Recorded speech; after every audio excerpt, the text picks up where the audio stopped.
Yes, ma'am. Yes, sir. Welcome back to another podcast episode. My name is Bokang, Jiyane, and we've got a big episode for you here today. As you can see, I am not alone. I am with the lovely Buang. How are you, ma'am? I'm good. How are you? I'm good. It's been a while, eh? It's been a long while. We've been planning, and finally we are here. We are here. Finally. So today what we're going to be speaking about is a whole chat. We're going to be speaking about Abadlozi, which is like your ancestors, cultural practices. We're going to be speaking about Buang's journey because she is a traditional healer. Yes, ma'am. Yeah. She's got the gift, some would say. Yes. And we're going to be speaking about a whole lot of that. But before we get into all of that, I want us to do an icebreaker. Okay. So I'm going to ask you just 5 simple questions, quick fire, and you just need to answer them. Okay. Are you ready? Yeah. Cool. What's your favorite color? Black. Favorite food? Burger. Dream country to visit? Let's say France. Cats or dogs? Dogs. Books or films? Books. Wow. Yeah. All right. Now Interesting you know fact. a little bit about you, Miss V. Marijaja. Now, we don't know, right? With African traditional religion, obviously comes Ubungoma, Abadlozi, worshipping your ancestors. But how did you go about getting into all of that? Okay. So, I think when I was about 14, that was the first time I noticed anything because that was the year that my older brother passed away. Sure. But then I realized from a dream that I had about him, and I was like, oh, okay. But then, it was new. So, like, I brushed it off, and I was like, maybe it was just a dream. Until, like, moments later, then he actually did. And then I was like, okay. But then it didn't really click. Sure. And then the following year, my grandfather passed away, and I had this same dream. Crazy. And then that's when I was like, okay, no, something is hitting the water. Something is, But then again, I just brushed it over my shoulder. And then I think when I got to varsity, when I got to varsity, that's when things started hitting me. I'd get sick. I'd get to campus and I'd just start crying. Or like I'd get to class. Mad. And the craziest part was I'd get to class, but I can't hear anything the entire time. So I'm in a lecture, but I can't hear a thing. So I'm like, okay, fine. And then there were moments on campus where I'd just go blind. Even during a lecture, I'd go blind. Like, there was just like, it wasn't adding up. So then later on in the year, my feet as well, I couldn't stand shoes. So I'd take my shoes off, or my feet would always just like swell when I'm like wearing shoes, particularly when I'm on campus. Okay.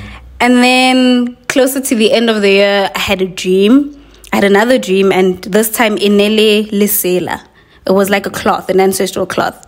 So I went to my dad and I was like, this is what's been happening. And I had a dream. So like, what's going on? And my dad was like, okay, no, I see what's happening, but I know someone I can take you to. So I was like, okay, cool. We went to this person. This person was like, yeah, you have a gift. So I was like, okay. But then the person was like, don't rush it just yet. Don't rush it just yet. See where it goes, because we don't want to, jump steps here. So yeah, that was like the beginning part. And then second year came around, and then third year I had to go in. Crazy. Was this person who your dad took you to, did they end up becoming your Kobela? No. So the person that I went to actually was a family member. Oh, crazy. From my dad's side. So at home, your dad's side of the family, yes, you guys practice like... Okay, let me explain. Okay. So the person that I went to was actually my cousin's girlfriend. So she's in the family, but not really family. Sure. But with my father's side of the family, I do have an aunt who's like only 4 years older than me. And yeah, she practices. So she's the one who actually helped me throughout my journey. Even today, she still helps me when I need help.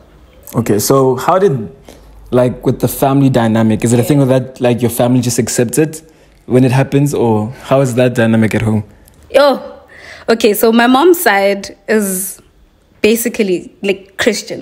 Okay. Christian throughout. Actually, they're Catholic. So for them, it was yeah. I can only imagine. So it was a struggle. It was a huge struggle. But from my mom's side, I feel like my grandmother was the most supportive in the beginning, because she understood and she knew. A part of her was like, I knew it was going to come. I just didn't know which child. So she was like, okay, no, it's fine. So she's the one who kind of like got through to my mom to like accept. But then Mama Lene, I think it was how often I'd get sick that was making acceptance. She had to be like, okay, this thing is real and this thing is actually hurting my child. So it took a while for my mom's side of the family to accept, but eventually they did, and now we're smooth sailing. So growing up, because you said you identify as a Christian, was that all you knew? Yes and no. So yes, from the fact that I grew up, every Sunday you wake up, you go to church. Sure. There's no way about it. If you're in my house, if you're here, you're going to church. So then, but as I grew older, my dad started exposing me more to like the cultural side of things. So he was the one who'd like, okay, no, he was the one who was more traditional. So he'd have like ceremonies, and he'd slaughter, all of that. So because of my dad, I was exposed to both sides. So the church-going side and as well as the cultural side, traditional side. Crazy. Now, but how did you then, if I can say, find a middle ground for both of them? Because I feel like the one is quite rooted. Well, they're both kind of rooted, especially saying you were Catholic, you know. So how did you find common ground between them? First of all, I'm not going to lie, I struggled. But when I went in for initiation, you realize that even though they are also still rooted in the fact that there is a higher power. There is God. God does exist. Because there's normal ancestors like Abanguni. There's ancestors like Abanguni. There's Basotho, Batswana, all of them. And then there's Istunya. So,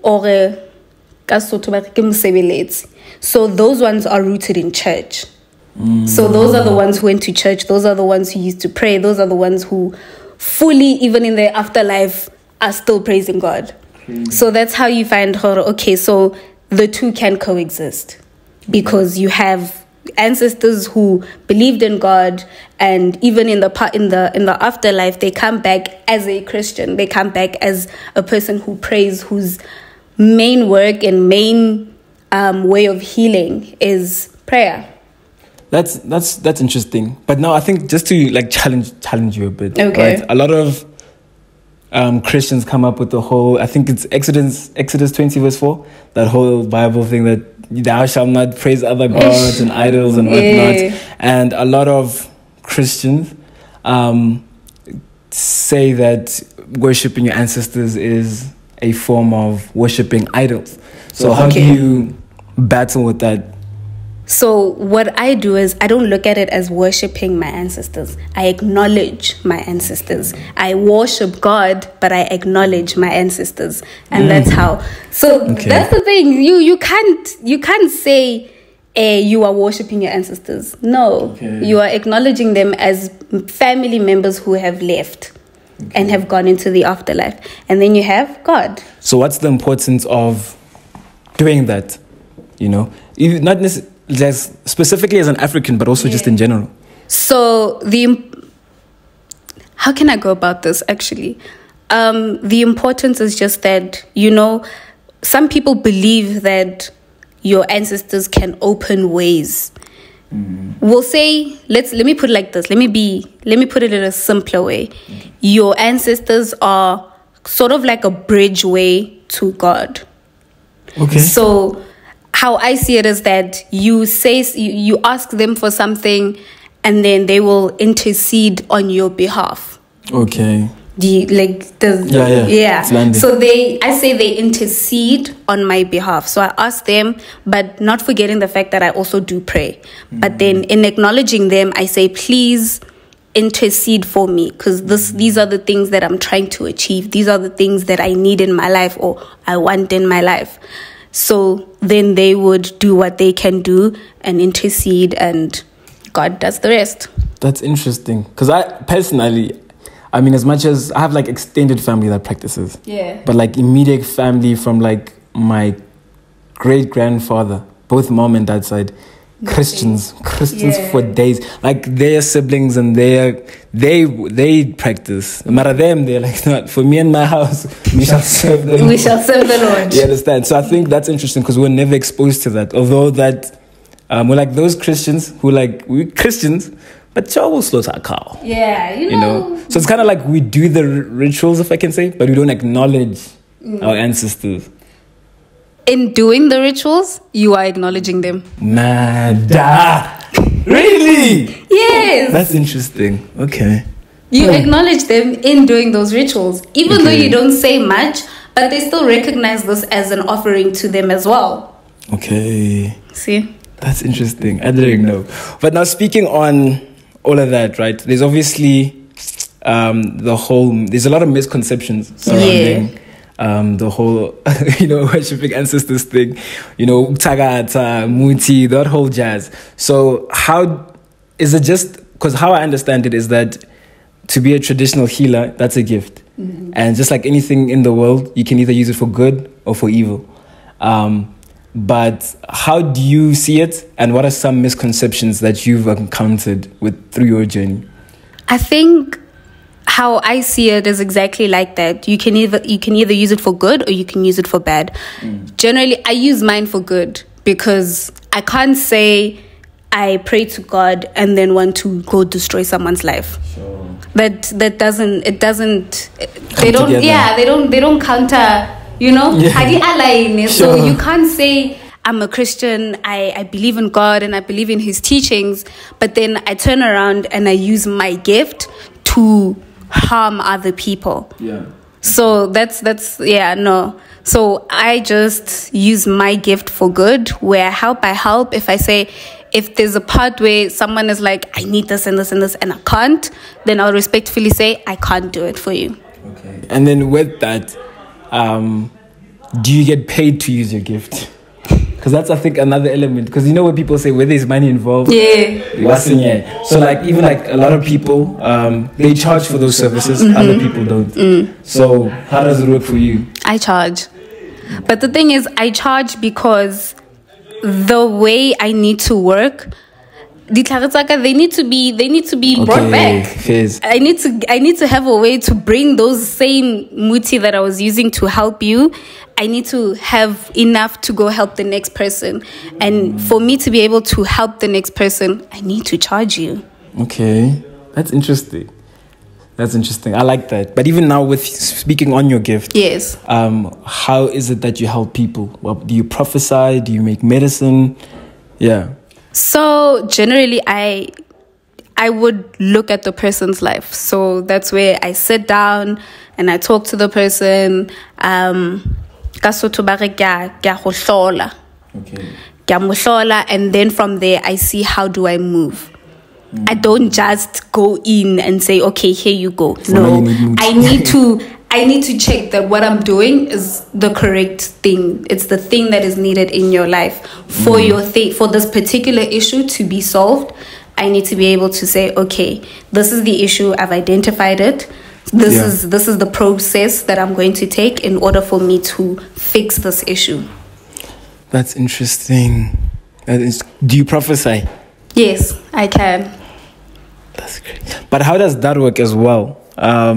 Is it do you throw like the Masapo thing they tell you? Or is it a thing like you just get it in dreams and visions or what? It's different. So yes, I throw the bones and all of that. But then also there are moments where I can sit down with you like this and be able to be like, oh, Kante, what happened with 1, 2, 3? Like I can receive a message as I'm speaking to you. But it doesn't happen a lot. That's the misconception. The fact that automatically because Kidutilo and I here, I can automatically see your things. Yeah. No, it doesn't work like that. It's not like that. It's moments. It's where they feel as though I really need to say this message, and then they'll come in and say, hey, ask this person about this, or what happened with this, or tell this person this. But it's not every day, it's not every moment, it's not every hour, it's not every person. Okay. It comes and it goes. It's just moments where they feel it's absolutely important for me to pass that message. Yeah. That's interesting. Now, in regards to the misconceptions still is, what is one message for you that you'd like the world to know about, African traditional religions and practices that we don't know or that we don't pay much attention to? Ooh, that's tricky. First of all, I'd like to say that even though I'm a Sangoma, I'm still human. People tend to overlook the human in me and see the gift in me, and then they become entitled. That entitlement is it I don't want to say it breaks us. It doesn't, but like it leaves a mark in some way, because you're like, yo, vele, am I no longer a human being here? Am I just a gifted person here, So it's just a thing of, if you want to consult with someone, at least be respectful and acknowledge the fact that I am a human at the end of the day. And yes, although I am gifted, I still need to be myself, and I still need to be okay before I can help you. Has there ever been a moment that you couldn't completely help somebody and they just felt like, what do you mean you can't help me? Yeah, I've had a moment where I was like, hey, I'm sorry, I can't help you. And then this was actually very recent. They became very aggressive. And I was like, even if you're aggressive, I'm not going to help you. Because even though, yes, I'm gifted, I still need to be able to feel comfortable in helping you. And if I don't feel comfortable, then it's like an alarm sound in my head. Hore, be careful here.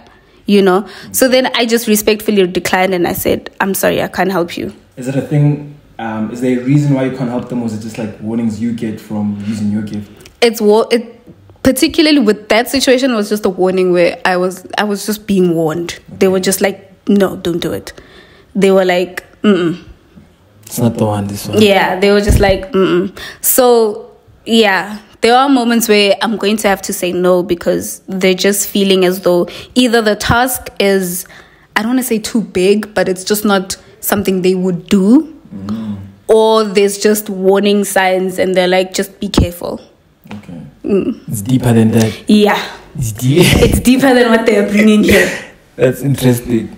There's so much we actually did unpack here, but there's so much I want to unpack at another time. Okay. But for now, it's for somebody who might be out there, who wants to maybe try out the whole the traditional sense of things, or they believe they're called, or they are called, but they have other beliefs and other things.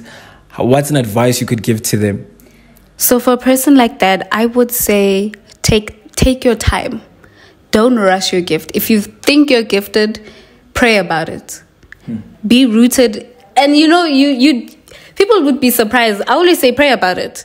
If you think you're gifted, pray about it. Because I believe that even though it's an African thing, we all still have the same God at the end of the day. We all believe that there is a God. So, and our gifts are God-given gifts. So if God is giving you this gift and God is leading you to this journey, pray about it and He will show you the way. Sounds simple. It sounds so simple, but it's not. Not exactly. It's not simple. But like, for real, like, pray about it. And if you feel like you're not getting the answers you're looking for, then go and consult. Consult, look for someone, prophet. If you're very religious, then go to a prophet. Sure. Don't go to a sangoma, then go to a prophet. And then ask that prophet to guide you in a way.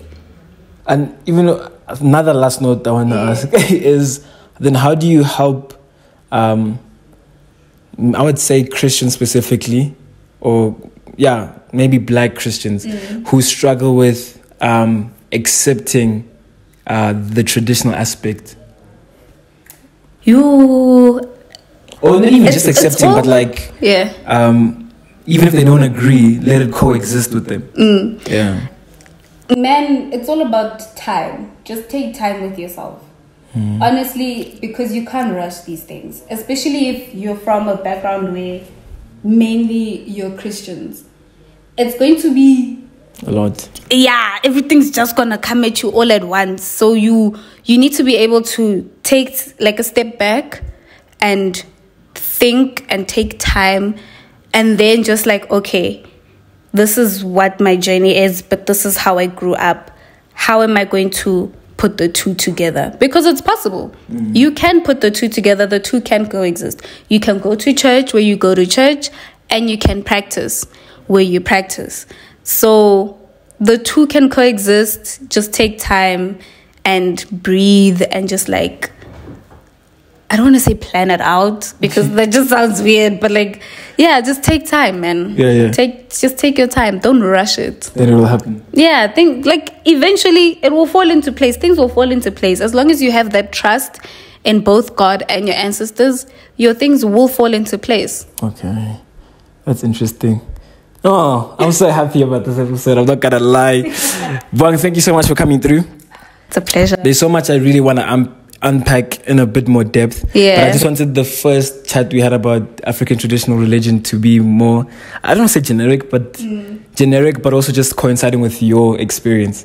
So that the next time we talk, we can deeper and deeper and deeper. You know what I'm saying? Yeah. So thank you so much. If you enjoyed this episode, please like, comment, subscribe, rate me a 5-star because you love this episode and because you love our guest Buang. Can I get an amen? Amen. So if you learned something, please also let us know in the comments what you did learn, and we will make sure to do another episode where we learn deeper and delve deeper into things. And if there's specific questions you want to ask, leave them in the comment section below. But until next time, Danko is thank you. Bye. Peace.